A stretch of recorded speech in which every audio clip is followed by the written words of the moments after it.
Jadi kalau di kalangan ulama ada masih pembahasan antara apakah Isra Mi'raj itu dengan jasmani ataukah rohani saja.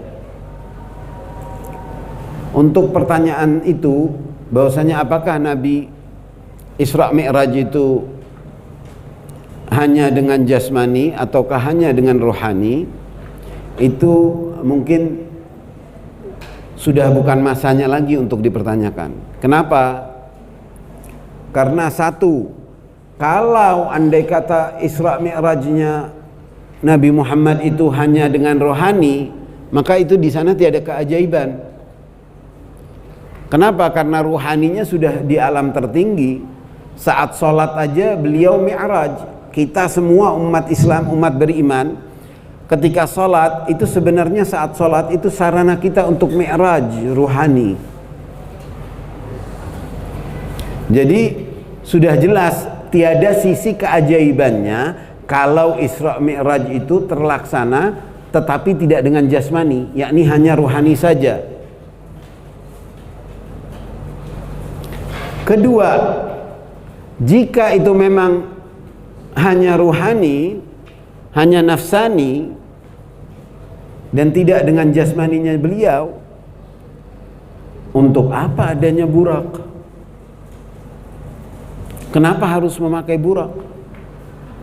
Burak adalah kendaraan dengan teknologi langit yang ditunggangi oleh para anbiya sebagaimana Nabi Ibrahim. Memakai burak ketika dari Makkah ke Masjidil Aqsa juga jauh hari sebelum peristiwa Isra Mi'rajnya Nabi. Jadi kalau bukan tanpa dengan jasmani juga, maka untuk apa adanya burak? Dari riwayat-riwayat juga menjadi jelas dan juga ayat, sisi justru keajaiban yang luar biasa itu adalah karena peristiwa itu terjadi dengan jasmani dan ruhani, dengan ruhani dan jasmani beliau.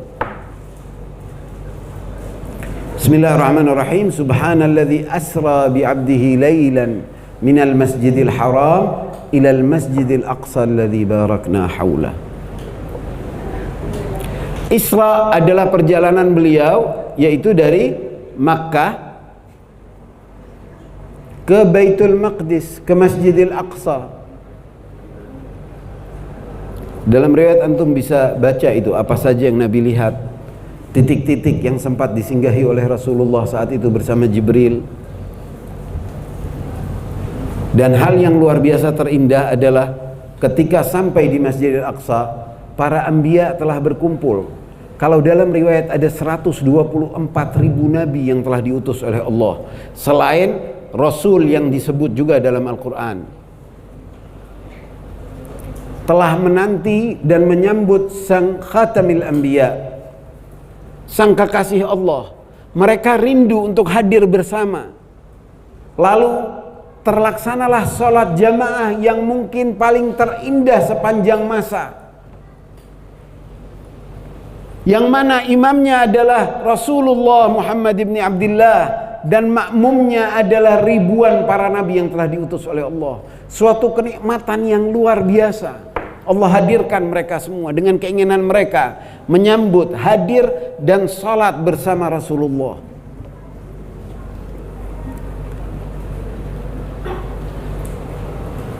Baru kemudian dari sana Mi'raj, itu Isra'nya dari Makkah ke Al-Aqsa, kemudian Mi'raj ke langit. Dalam perjalanannya beliau melampaui langit pertama, langit kedua, langit ketiga, langit keempat, langit kelima, langit keenam, langit ketujuh. Dan dilihatlah apa yang dilihat. Antum bisa silahkan baca panjang di riwayat itu. Pertemuan dengan para nabi, juga pertemuan malaikat yang beliau lihat, yang menjaga, luar biasa. Detailnya juga ada dalam riwayat, walaupun dengan sangat minimnya riwayat yang masih ada yang sampai kepada kita, tapi itu lumayan memberikan gambaran. Lalu sampai walaqad ra'ahu nazlatan ukhra inda sidratil muntaha indaha jannatul ma'wa idh yaghsha sidratu ma yaghsha ma zaghal basaru wa ma tagha laqad ra'a min ayati rabbihil kubra. Itu sebagaimana yang digambarkan dalam surat An-Najm. Jadi setelah sampai di ufuqil a'la, lalu beliau sampai ke sidratil muntaha. Dengan ini menjadi jelas kenapa disebut sidratil muntaha. Ada penjelasan singkat dari suatu hadis yang sangat menggambarkan. Ada riwayat hadis banyak dari sahabat Anas bin Malik dan juga dari Abdullah bin Mas'ud dan dari sahabat-sahabat lain. Hadis di antara hadis yang lumayan singkat, padat dan cukup menjelaskan adalah apa yang Rasulullah gambarkan di Sidratil Muntaha. Ketika ditanya apa itu Sidratil Muntaha, kata beliau bahwasannya di sanalah tempat puncak akhir dari segala sesuatu yang naik dari bumi dan segala yang jatuh dari langit. Dia akan memasuki Sidratil Muntaha.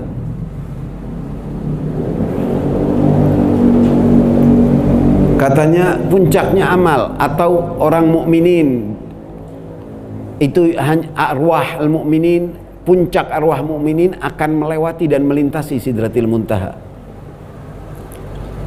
Muntaha yakni puncak, ufuk, akhir. Dan sidra, sidir.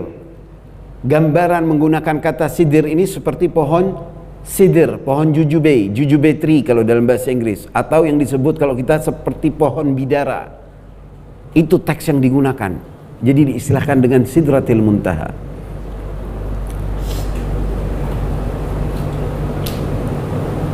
Apapun yang lewat situ sudah selesai juga, tidak mungkin bisa kembali.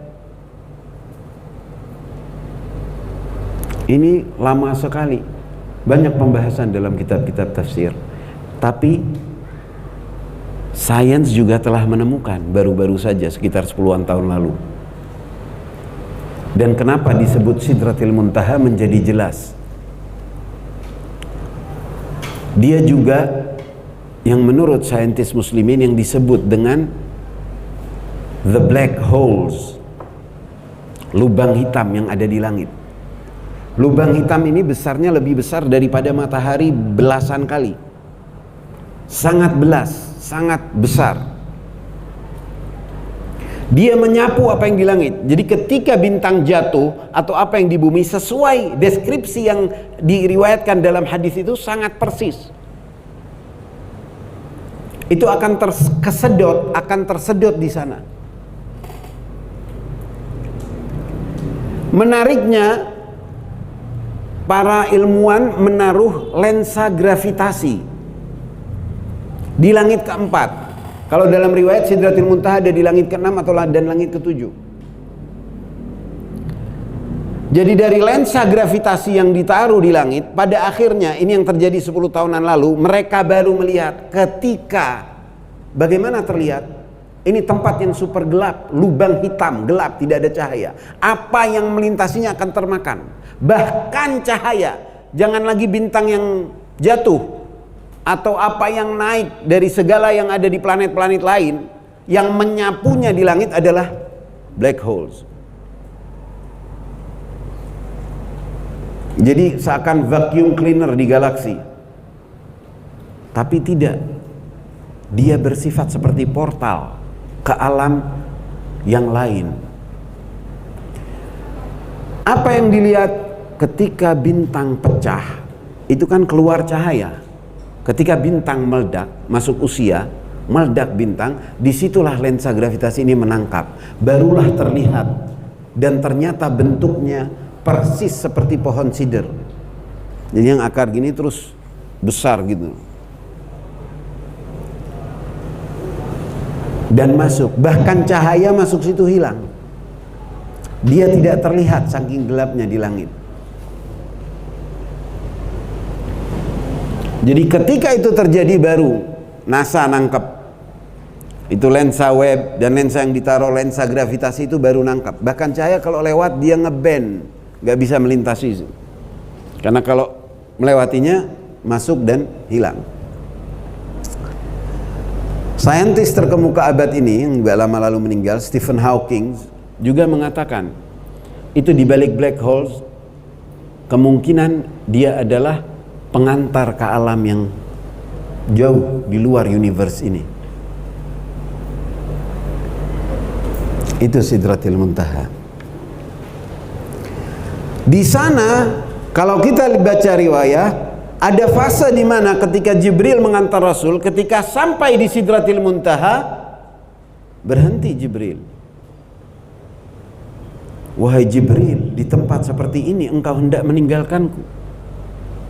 Jibril menjawab, wahai Rasulullah, kalau aku maju sejengkal pun aku akan terbakar.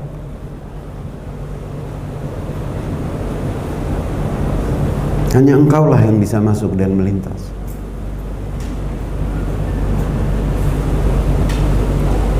Rasulullah pun maju dan masuk.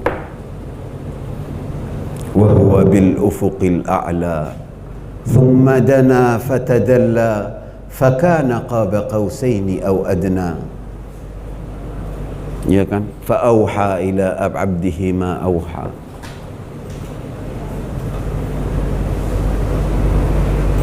Dan dibilang setelah melintasi apa? Walaqad ra'ahu nazlatan ukhra 'inda sidratil muntaha 'indaha jannatul ma'wa. Disebut dalam ayatnya di surat Najm itu. Di sana ada jannah al-ma'wa. Idh yaghsha sidratu ma yaghsha.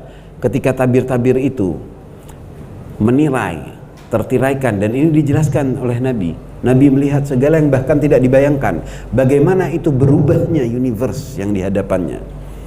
Dan segala yang beliau lihat, di antara yang beliau lihat dalam hadis ini sangat menarik dan penting, bahwasanya beliau melihat 4 sungai yang super luar biasa, dan katanya yang 2 zahir dan yang 2 batin. 4 sungai itu 2 zahir dan 2 batin. Yang 2 zahir menyambung, bersambung dengan sungai Furat dan sungai Nil yang ada di bumi.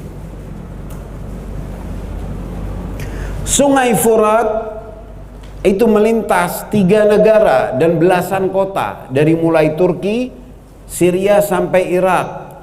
Sepanjang masa peradaban manusia, lihat berapa banyak peradaban kuno yang hidup di daerah itu. Dan bagaimana bergunanya untuk planet bumi, bukan lagi hanya sebagai sarana agrikultur buat penghidupan masyarakat yang berada di sekitarnya, yang panjang ribuan kilometer. Begitupun juga Nil dari Afrika mencakup Mesir dan Sudan. Sungai yang luar biasa besar. Tapi bagaimana hubungannya? Kok bisa? Apa hubungannya ini dengan Sidratil Muntaha? Sidratil Muntaha di sana, di atas, di ufuqil a'la, di langit ke-6, di atas, di langit ke-7. Dan ada hadis yang menjelaskan bahwasanya Nil dan Furat adalah 2 sungai yang berhubungan dengan sungai dari surga. Apakah ini berhubungan dengan sungai yang ada di atmosfer? Atmospheric river. Para saintis, para ilmuwan menemukan selain bahwasanya Amazon itu berpengaruh, tapi dia tidak mendunia. Ternyata ada hal yang lain yang bukan hanya sungai Amazon yang itu punya pengaruh, jika tidak ke dunia, tapi ke setengah dunia. Yaitu apa? Sungai atmosfer. Silahkan antum kaji di jurnal Science. Sungai atmosfer itu bagaimana? Sungai yang ada di langit, yakni sungai yang berjalan di langit. Jadi dengan uap atau embun yang naik di atas awan, di atas langit itu ada sungai juga yang mengalir. Dan ini kita banyak baru tahunya setelah penemuan sains ini. Jadi kalau dulu kita memahami hadis ini dengan agak bingung bagaimana dan apa hubungannya dengan di langit, apalagi sampai Sidratil Muntaha, dua sungai yang besar yang ada di bumi itu. Ya, risetnya nanti aja itu ngeceknya. Nanti ya, itu bisa kapan waktu. Lanjut, bagus, tapi jiwa cepat ngecek seru itu.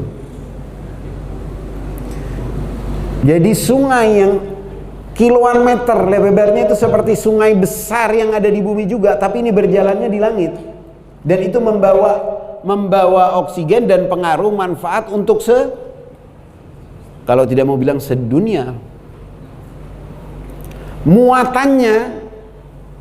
Muatannya sungai yang di langit ini dan alirannya seperti sungai Mississippi, kata. Ya, ini bisa jutaan kubik juga mungkin airnya itu. Dan yang dibawa dengan udara dan berpengaruh, dan ini kita baru-baru saja tahu itu. Jadi melihat hadis ini yang berhubungan dan berhubungan juga dengan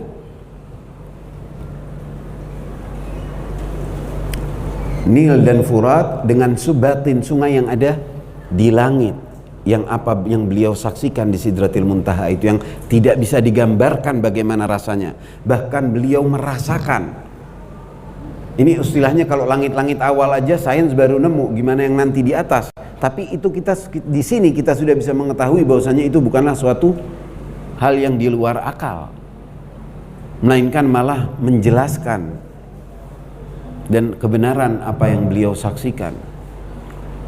Dan segala apa yang beliau saksikan dari para malaikat, dari adanya surga neraka, dan apa yang diorientasikan oleh Allah, diperlihatkan itu kerajaan, apa yang ada di langit, apa yang siapapun belum sampai kepadanya, sampai melintasi itu Sidratil Muntaha, sampai di ufuk a'la, sampai terjadilah dialog kembali ke awal, seakan kembali ke awal masa, ketika dalam wujud ini hanya ada Tuhan alam semesta dan sang kekasihnya.